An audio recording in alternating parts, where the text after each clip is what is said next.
ओतूरवर आलो. पहिल्यांदा हे रस्त्याच्या वरच्या शेतात पाहिलं, तिकडं मोकळं उसाच्या बाजूला. तिकडं म्हणलं कुठं काही पावलं दिसतात, तिकडं नाही दिसली.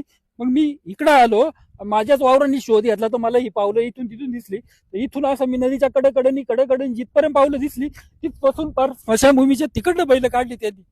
मला पैशा फक्त त्यांना असं ती बैल कुठं का असावी, फक्त त्यांचं काही अशी विल्हेवाट त्यांनी लावली नाही पाहिजे, एवढं मला वाटतं फक्त.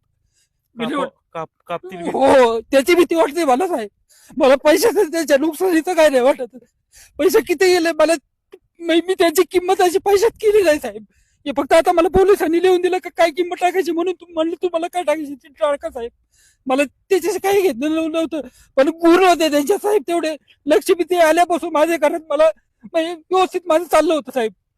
काहीतरी आपण काही म्हणतो ना, कशाच्या पायात लक्ष्मी असते, कुणाच्या काय कशात असते, असं एक आपल्या मनात असतं का नाही, प्रत्येकाच्या मनात असं काही. अशा यांनी फक्त मला त्यांची भावना होती फक्त. तर माझी अशी जे कोणी पाळणाऱ्यांनी गेली असली तर मला त्याचं दुखणं नाही वाटणार. पण जर ती याला गेली असेल तर शांती नाही लावणार साहेब.